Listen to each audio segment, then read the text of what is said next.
saya akan menjelaskan tentang pesawat sederhana.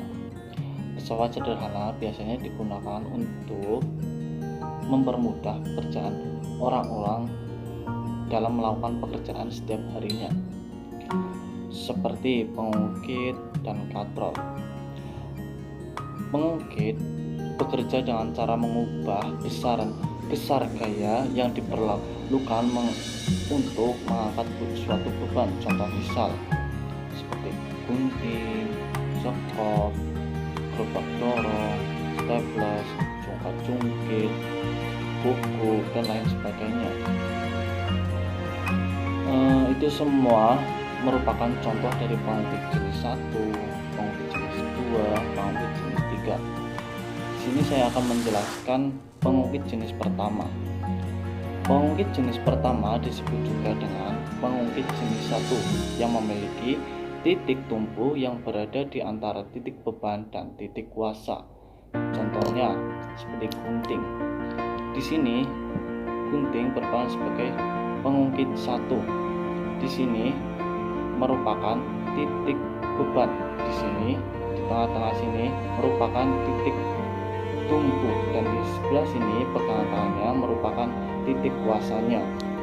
Keuntungan menggunakan pengukit jenis pertama yaitu panjang lengan beban dan panjang lengan kuasanya bergantung pada posisi titik tumpu.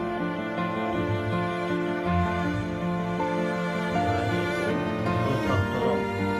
Gerobak dorong merupakan pengukit jenis kedua, biasa juga disebut juga pengukit kelas 2. Itu memiliki letak titik beban yang berada di antara titik kuasa dan titik tumpu.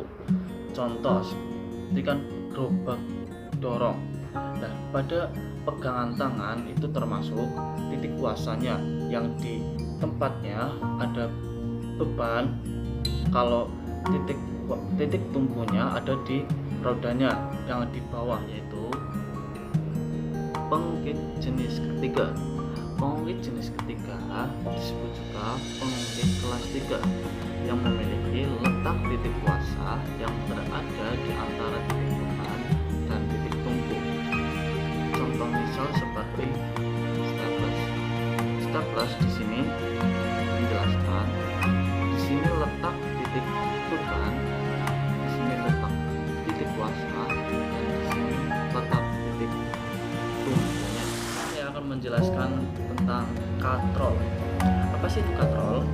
Katrol adalah sebuah pesawat sederhana yang terdiri dari sebuah roda atau piringan beralur dan tali kabel yang mengelilingi roda atau piringan tersebut. Manfaat katrol pada kegiatan sehari-hari yaitu untuk mengangkat beban supaya lebih mudah. Contoh misal, saat mengambil air di dalam sumur. Yang kedua, saat kalian mau mengerek bendera dan kapal itu berada di atas. Katrol tetap merupakan katrol yang posisinya tidak berubah ketika digunakan.